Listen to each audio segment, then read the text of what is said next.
narasumber saya yang sangat luar biasa, yaitu Belo Christopher. Beliau merupakan mantan Ketua DPM pada periode 2020-2021. Sekarang beliau mengajar di SMP Nusantara Indah Sintang. Dahulu beliau ini program studi bahasa Inggris. Nah, maksud dan tujuan saya mewawancari Bang Belo yaitu dengan pemenuhan UAS, yaitu mata kuliah Sosiologi Politik. Nah, Bang Belo ini kan mantan Ketua DPM ya. Tentunya organisasi-organisasi yang diikuti beliau pasti sudah banyak pada saat beliau kuliah dahulu. Mungkin ada beberapa yang ingin saya tanyakan berkenaan dengan partisipasi politik, rekrutmen politik. Yang pertama nih Bang, menurut Abang nih, anak muda zaman sekarang ini sudah bisa dikatakan baik belum dalam partisipasi politik? Oke, terima kasih atas kesempatan yang diberikan kepada saya.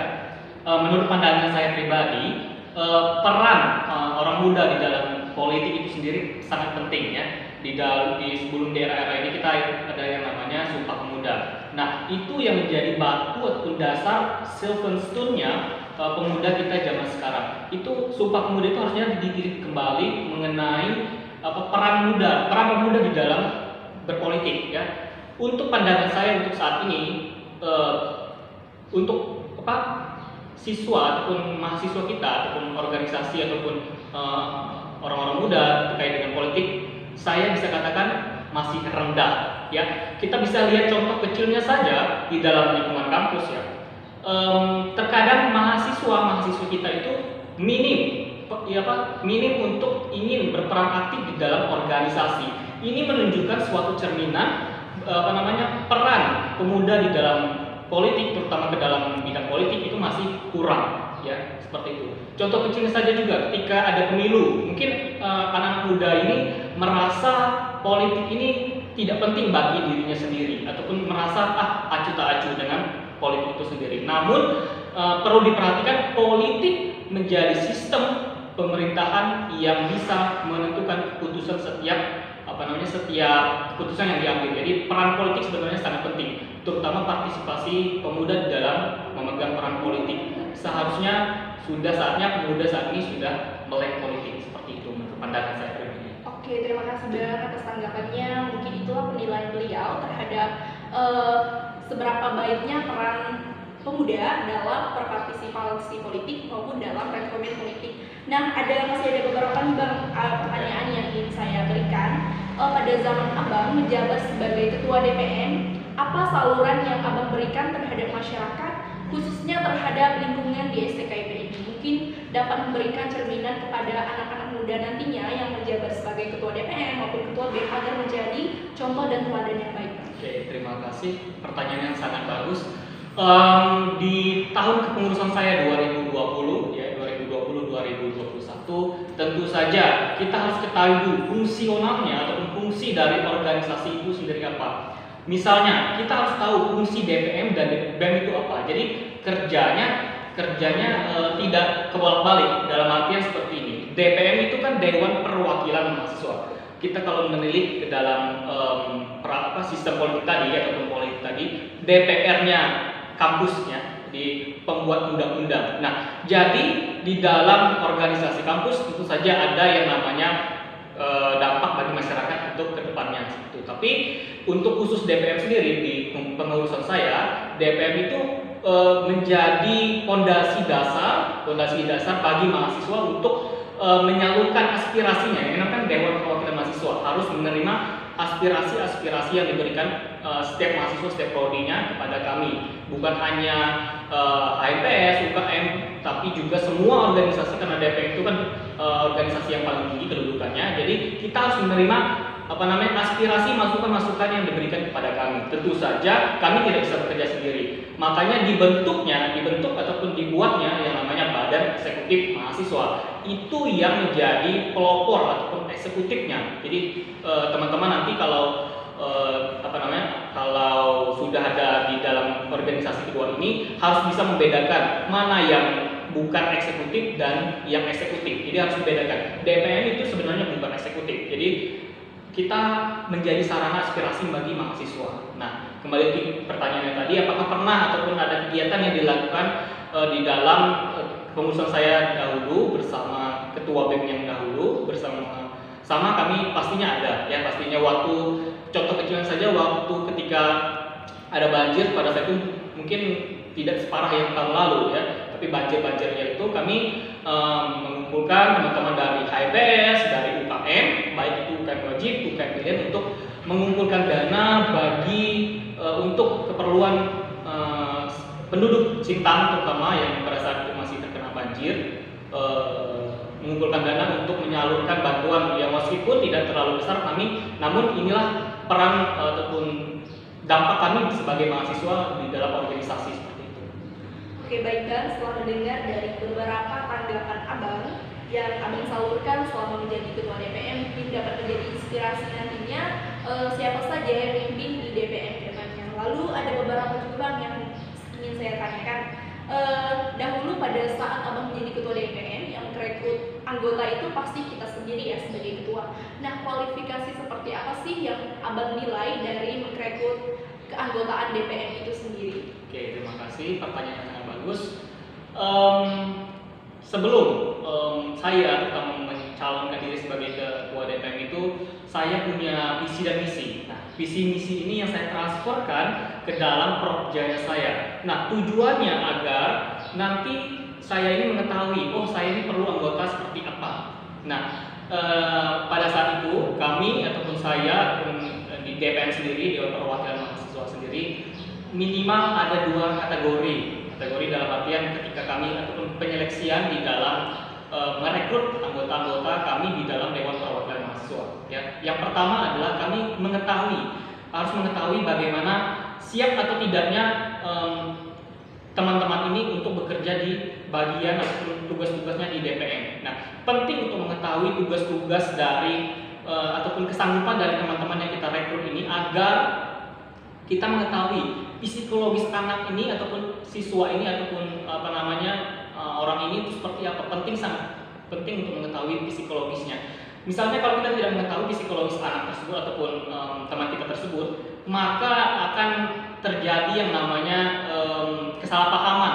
Nah, oh saya sudah ditunjuk seperti ini, tapi ketika pada prosesnya anak ini ataupun teman kita ini tidak bisa melakukan yang kita harapkan seperti itu. Karena menjadi pemimpin itu harus menjadi pionir bagi organisasinya, harus berpengaruh bagi organisasinya. Bukan hanya pemimpin yang otoriter yang hanya mementingkan kepentingan dirinya sendiri, tapi pemimpin yang bisa mencetak pemimpin selanjutnya. Itu penting, pemimpin. Nah, berkaitan dengan kualifikasi. Nah, selanjutnya selain diwawancara, kami juga menemukan teman-teman kita yang ini, ada teman-teman yang pada saat wawancara, waktu khususnya di DPM pada saat itu, ada siswa atau mahasiswa kita yang merasa pas diwawancara sudah diutus dari prodi, karena sudah ada undang-undangnya, beberapa diutus dari prodi. Pada saat kami wawancara, terutama saya wawancara, dia ini tidak sanggup untuk menjalankan organisasi di DPM. Maka mau tidak mau saya tidak bisa memaksakan kehendak mahasiswa ini atau mahasiswi ini untuk bergabung di dalam organisasi yang saya akan pimpin seperti itu.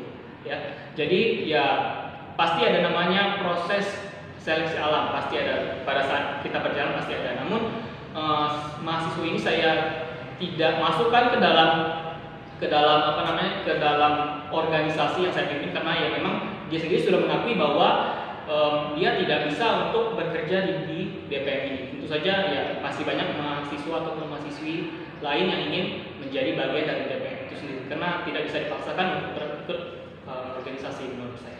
Oh iya, berarti intinya tuh kesiapan mental dan kesiapan kita dalam berorganisasi itu sangat penting ya, agar nantinya pada saat kita menjalankan fungsi dan tujuan kita itu kita dapat mencapai suatu tujuan organisasi tersebut. Nah, di sini juga ada beberapa Bang, seperti misalnya Abang kan sudah berpengalaman ya menjadi ketua DPM, sekarang juga mengajar di SMP Nusantara Indah Sintang, terus Abang mungkin sudah juga berpengalaman berpolitik dalam organisasi, pasti sudah banyak sekali ilmu-ilmu yang Abang dapatkan. Ada tidak rencana-rencana Abang ke depannya untuk terjun ke politik khususnya di bidang di tingkat desa seperti menjadi atau mencalonkan diri sebagai kepala desa? Oke, terima kasih. Pertanyaan yang sangat bagus juga diberikan kepada saya. Tentunya kalau berbicara mengenai politik ya, pasti setiap orang punya yang namanya maksud dan tujuannya. Kenapa sih dia mau masuk politik dan apa sih keuntungannya bagi dirinya sendiri. Tapi kalau menurut pandangan saya pribadi, Jadi untuk ke arah politik untuk saat ini mungkin saya masih harus banyak belajar mengenai sistem politik, bagaimana cara mengelola organisasi yang saya pimpin ataupun struktur-struktur organisasi. Misalkan kalau menjadi kepala desa, saya sebelumnya harus mengetahui dulu nih, ketika saya organisasi yang saya pimpin ini ataupun ini, saya harus tahu dulu sistem kerjanya bagaimana dan seperti apa. Nah, itu sangat penting agar nanti bisa berjalan dengan baik. Percuma kalau saya mau jadi kepala desa nih, tapi saya tidak punya ilmu di dalam bidang tersebut. Jadi bukan hanya berkata saya mau jadi kepala desa, tapi saya harus mengetahui apa yang menjadi tugas pokok dari organisasi tersebut. Jadi kalau ditanya untuk planning ke depan, pastinya saya ingin berpengaruh bagi masyarakat di sekitar saya. Terutama kalau contoh kecilnya saja di dalam di bidang politik itu sendiri, ya kita ya ikut berpartisipasi dalam pemilihan seperti itu, contoh kecilnya saja. Kalau untuk lebih jauhnya lagi mungkin perlu dipertimbangkan. Oke, itu ya tanggapan dari Bang Belo ya. Satu di Bang ini merupakan kepenghujung wawancara kita pada sore hari ini. Pesan apa yang ingin Abang sampaikan kepada mahasiswa-mahasiswi tentunya agar nanti lebih baik dalam berpartisipasi politik, agar kita menjadi bagian dari politik, karena manusia ini tidak lepas dari politik. Kita dilahirkan aja kita ini sudah berpolitik sebenarnya. Apa sih Bang pesan yang ingin Abang sampaikan nih kepada mahasiswa-mahasiswi ini, khususnya di STKIP Pesadaan Ketulis Timpang? Oke, terima kasih. Mungkin ini pertanyaan terakhir. Iya, dan juga terima kasih atas kesempatan dan kepercayaannya untuk menjadi narasumber pada video kali ini ataupun pada segmen kali ini.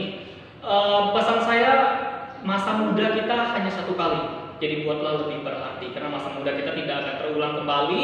Makanya silakan bergabung, karena bergabung di dalam organisasi baik itu politik ataupun lingkup luar kampus sangat penting, dan juga bagi masyarakat itu berdampak bagi masyarakat. Dan juga yang terakhir mungkin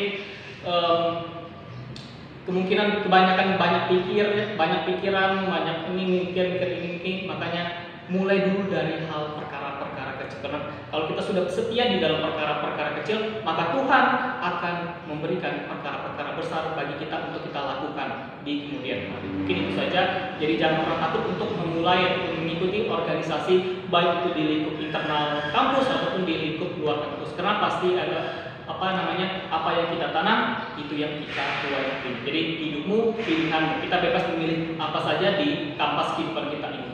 Itu menurut saya. Oke, sangat-sangat luar biasa ya tanggapan dari Bang Belo atas beberapa pertanyaan yang saya paparkan. Juga kita mendapatkan ilmu dari pesan dan kesan dari Bang Belo. Saya sangat mengucapkan terima kasih ya Bang atas jawaban yang sangat luar biasa. Saya Vita Yanda, program studi pendidikan Pancasila dan Kewarganegaraan semester 4. Saya undur diri. Mungkin apabila ada perkataan melalui video kami ini yang kurang berkenan, saya mohon maaf. Akhir kata saya ucapkan sekian dan terima kasih.